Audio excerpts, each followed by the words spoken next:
Here we are. All right. All right. Hi. So Hi. I am so excited to drop in with you, EJ, around all of, the incredible work that you're doing, your message, and this work on sacred sexuality. And so for those of you who don't have the pleasure of knowing who EJ Love is, she is a love, relationship, and sex coach, as well as being practiced in the art of Tantra and sexual healing. Dubbed the Love Priestess, she travels the world sharing her message through speaking, media, podcast, radio, and writing, as well as being the featured love and sex expert on Soul TV and is often interviewed on Australian morning TV shows. And, your work really, EJ, is a lot around the deep power of Tantra and sexual healing because you help people to heal and empower themselves in love, intimacy, and sex. And I'm just really excited to drop in with you around this because this is really, really important and powerful work right now on the planet.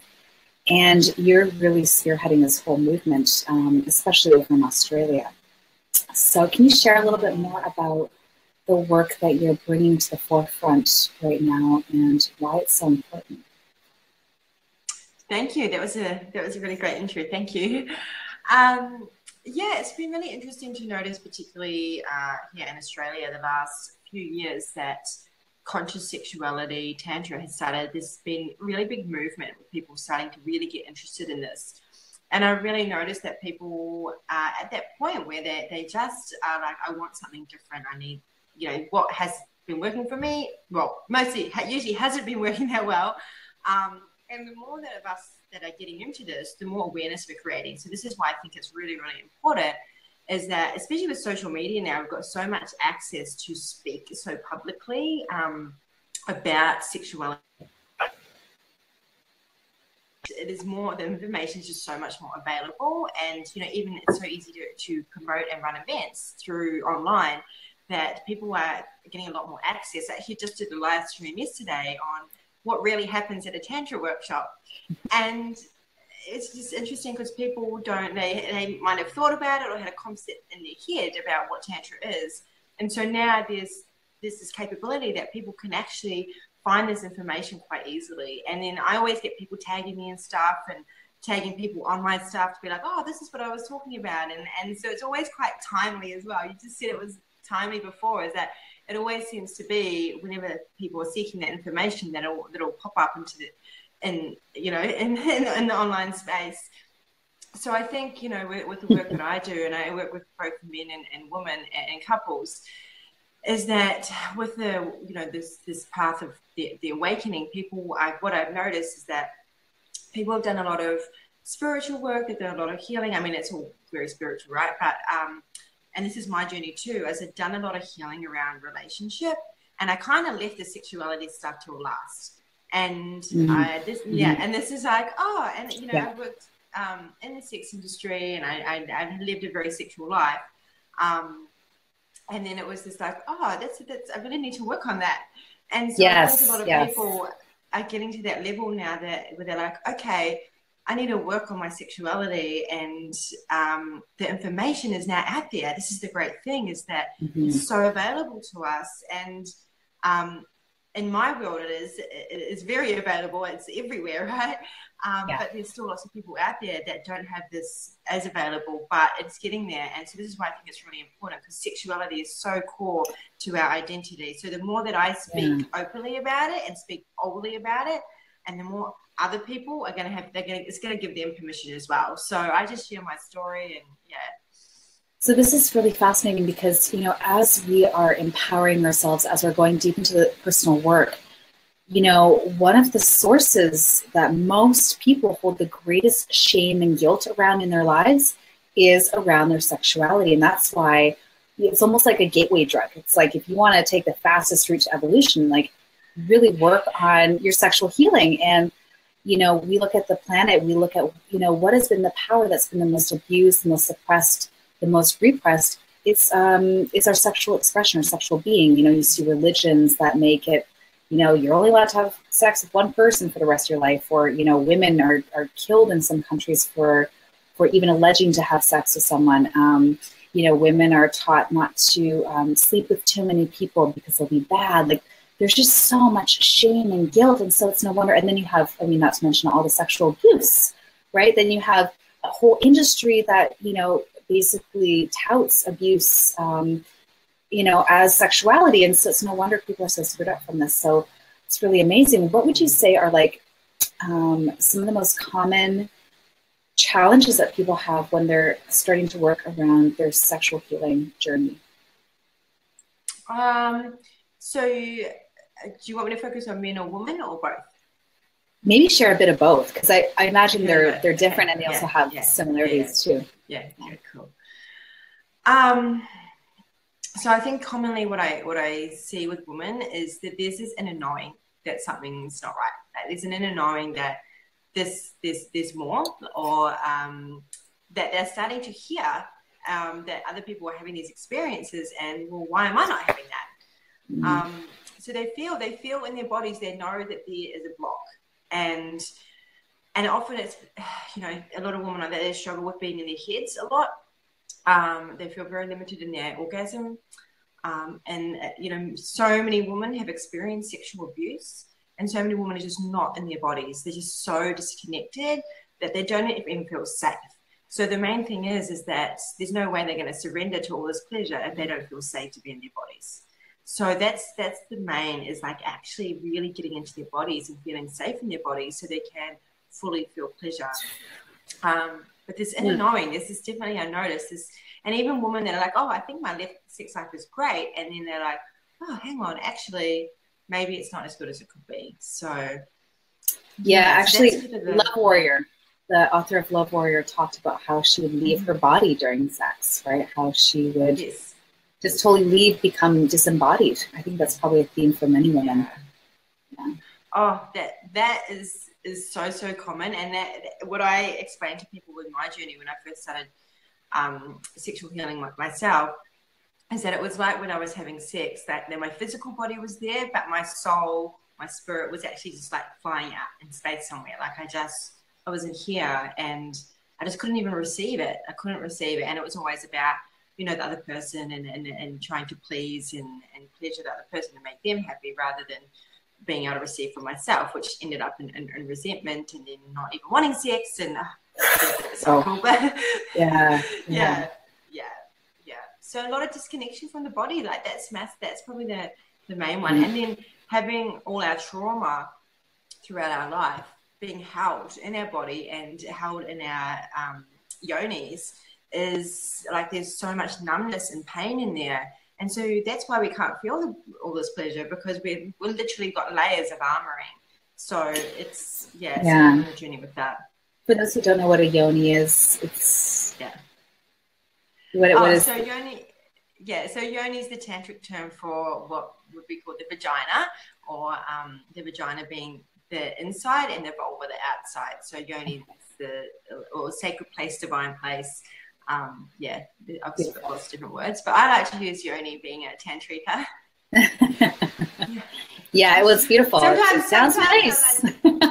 It's nice, but I also like to use pussy too, because and reclaiming the word pussy, which I think I've seen you doing as well. So pussy power, baby. Pussy wisdom. Yeah. So take it back. I've been writing some diaries around. I was like, what, do I have permission to say that? I was like, of course I do. This is like the awakened woman's work. So yeah, of course. Full permission. And then for men, say it anyway, right? Yeah. So I'm curious to hear about men. But what do men experience? This stuff is so interesting. It really fascinates me, because I'm just like, I'm so excited. Can you also drop in around men and porn and how maybe the connection? It's big. So men, their issues around basically around the addiction to ejaculation, and that basically they ejaculate for emotional stress relief, because they have been conditioned that it's not okay for them to be emotional when they've been younger. So ejaculation becomes an outlet for them to deal with their emotions. So over time, and particularly with porn, so with things like porn, they'll literally need visual stimulation. And this they don't realize, and this is, I've got most of the men, even in their 30s, 40s, and 50s, that come to me, and even as young as in their, I've got one client that's 22 that is suffering with sexual issues such as premature ejaculation, erectile dysfunction, performance anxiety, even inability to orgasm or feeling numbness. So, and they literally have hardwired themselves for this, if it's been through porn, like that they need that visualization to feel. Okay. So it's like literally going out of their bodies. And, I've had clients say that when they're having sex, they're literally seeing the porn in their head as they're having sex. Yeah. Yes. So, and that's the only way. And that wires the neurological pathways of the brain. And so it connects that visual, that needing that visual. And so repeating that over and over and over, and then they get to their, as I said before, all these different ages, it's getting worse and worse, and it's happening younger and younger, is that they're just so disconnected from their bodies that they actually, their arousal is connected to the porn. So it's just completely disconnecting them. So it's just it's mind numbing. So they're numbing all their emotions. They're using porn as a way to see. What happens is men feel a lot of sexual desire, a lot of arousal, and porn is a way that they can go and deal with that and get it out of their system. And it's also because men are often shamed or shut down for having desire, for being arousal, and often they'll shame themselves. So they'll internalize it. And again, that leads to more numbing of emotions, right? Because they don't want to feel the shame, and in society that, porn is, particularly around porn as well, around even watching porn, shaming themselves for doing that as well. So it all collectively builds and builds and builds, and long term leads to these issues. And so I have to take them on a big journey of completely rewiring themselves, and that means not watching porn. So yeah, and just to say, like, this isn't about shaming anyone who is watching porn or who relies on it. It's more about providing awareness so that people know how to actually rewire themselves for pleasure and connection. And that's where the really powerful passion and connection comes from. Would you say, like, when they're able to be fully present, that's where the most amazing connection happens, the most amazing orgasms, the most incredible love heart opening happens, right? Is when we're actually creating those experiences in the moment instead of relying on, a fabricated fantasy that, I love looking at the stats behind porn, because then it's kind of like knowing what went into your McDonald's hamburger. You never even want to look at it ever again, because like, oh my God, like half the women have been drugged, or there's a whole industry that you don't even see that's behind it. It's like the fast food industry. It's the same thing. So I'm so passionate about that, because it's like people don't even know, right? Yeah. Yeah, and I think even I spoke to a friend. I've got a lot of friends that work in porn, and she said she was getting ready for a scene, and she was going to have to prepare herself and stuff. And he was quite well endowed. The stuff that she was going to have to do to her body to prepare for that scene, I was just like, what are you doing to yourself, like, to prepare for this? This is not honoring to your pussy. It's just, it was just, and I've been there, like, I've done, had sex and when I haven't been ready and things like that, but plenty of times. So I totally get it, but I just couldn't consciously do that now, because I just know that and this is what I also share in some of my in one of my men's workshops. I talked about how, a lot of women will actually be, in porn or as escorts, will actually be feeling pain, and they'll be making sounds so they don't feel it as much, and it will be coming off as pleasure. And so, and I used to do that. So I know that, and not every woman, but I'm just as a generalization. Sometimes a lot of women I've spoken to that have this experience where it'll be painful, but they'll just keep going with it, and making sound to kind of deal with the pain. So, which is, really. So I totally get with what you were saying with the porn, and I think that one of the biggest solutions is just to teach men how to manage their arousal and their sexual desire, and how to manage their emotions. Like, if men, if teenagers were taught how to really teenage boys were taught how to manage and feel their emotions and how to feel and allow their sexual desire, and it was, sexuality was made more open, and yes, we could talk about it. Like that would, like they wouldn't be needing to go to porn. Like they wouldn't be managing themselves. So yeah. Yeah. And so that brings me to another question. Like, I would say many people, many women that I know, like we've been having a lot of these conversations around, sexual healing, around sexual expression. It's very much in the collective, and there's something happening. There's a Shakti, awakening. And for those that are really wanting to explore, their sexual healing path, really, really ready to like, okay, look at this, right? I mean, we should all be looking at this because, I mean, we need to set the example for our children. We need to let go of the shame and guilt. What would you say for those who are either single or in a partnership, like ways that they can begin to integrate and weave this into their journey? Yeah, so for me, what personally works for me and what I share with my clients is to start with tantric practices, and it can be simple as bringing in breath, okay, bringing in deeper breathing to bring you into presence, and touch, okay, just exploring different touch practices rather than doing the same thing over and over, and creating the conversation. And it's really important is to actually talk about it, to talk about sex. Like so often we don't talk about sex with our partners. We just go and have sex without talking about, well, what are your desires? And one of the things that really comes up commonly is that, that people have these desires, but or that they can't, and this is why a lot of clients come to see me, it's because they can't feel free to talk about their desires and express them. And so it's that like those conversations are really important, and it's creating space for that.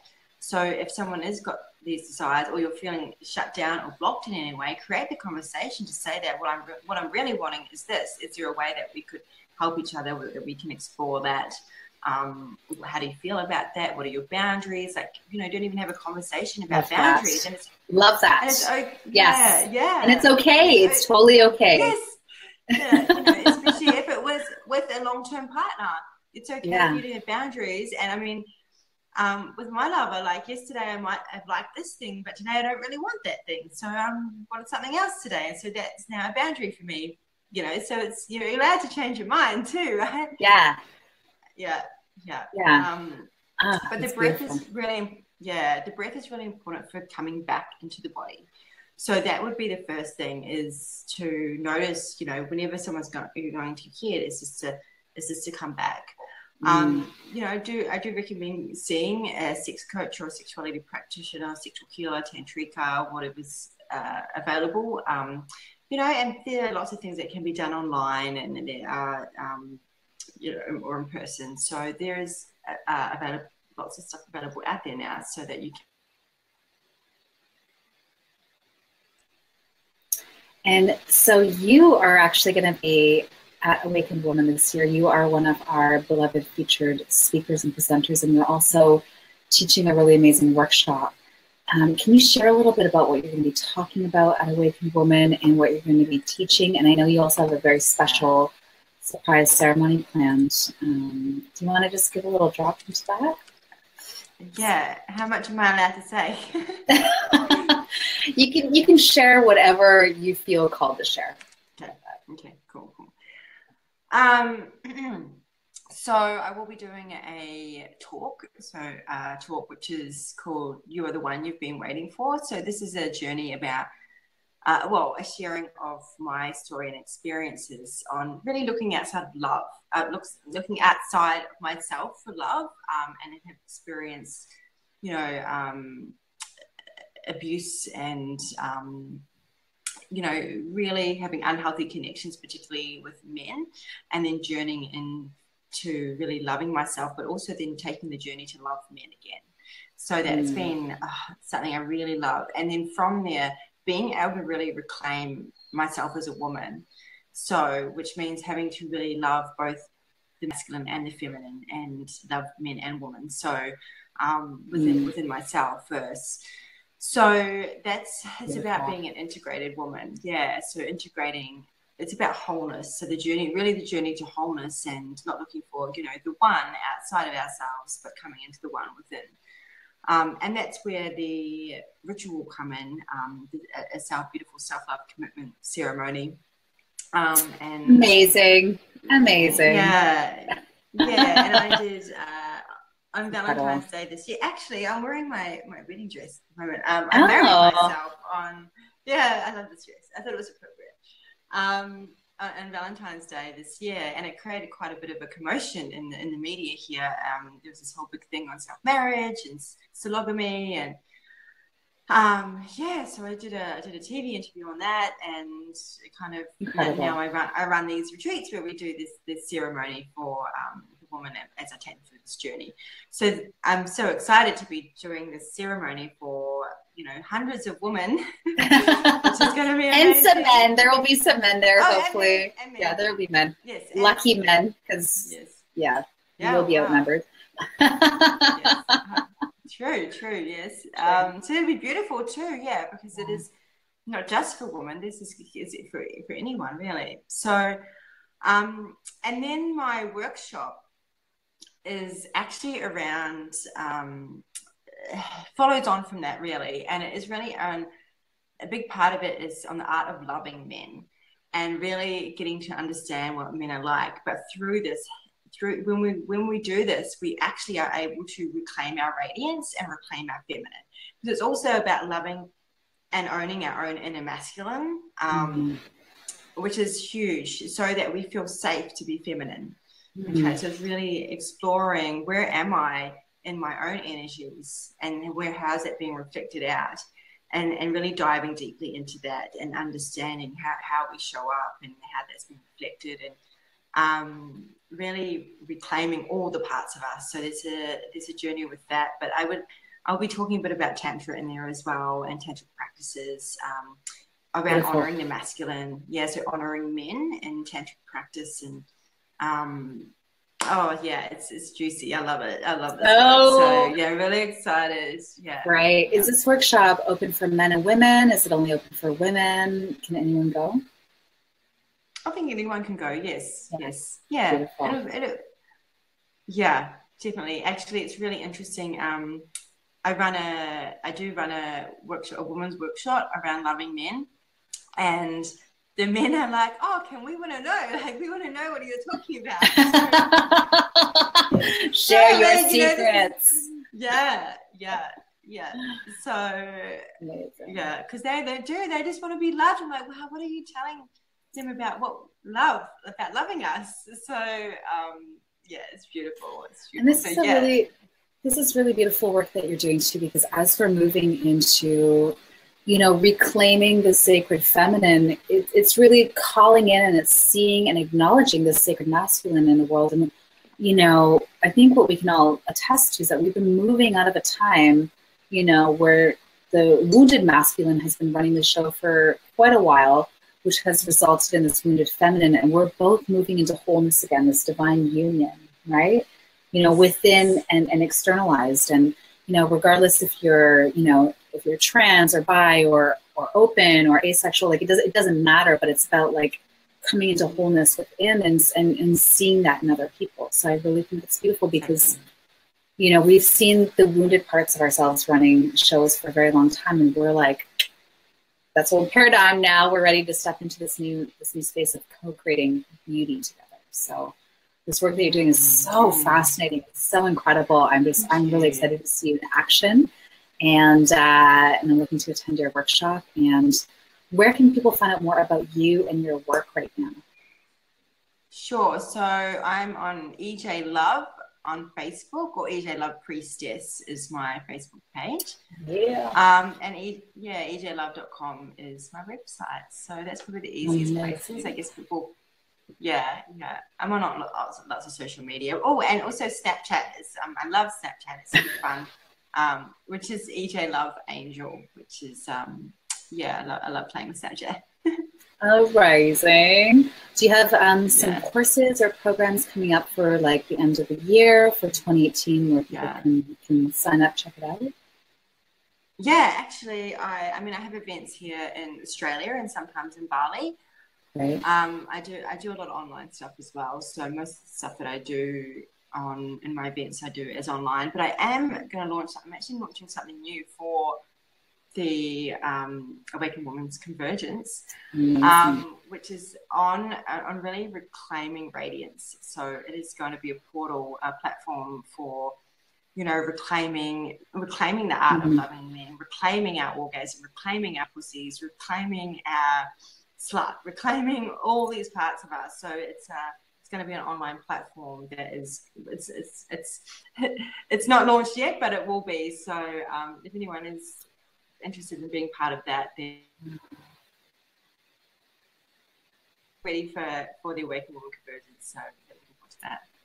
Amazing. Thank you just so much for taking time to like drop in with me around these kinds of conversations that are, I feel like even when I still have them with others, I'm like, ooh, can we go there? Can we talk about that? Because there is still, you know, it's pushing boundaries. So I just really appreciate you just showing up authentically and sharing this and just being such a stand for awakened sexuality in the world. And for those of you who have been procrastinating, you have 10 days left to get your tickets. I know, EJ, you have some special discounts on your page. Check out our page. We'll post in the comments below. And we'll see you in Scottsdale, October the 12th to the 15th. My love, thank you so much. Can't wait. Thank you. Bye, everyone. Bye.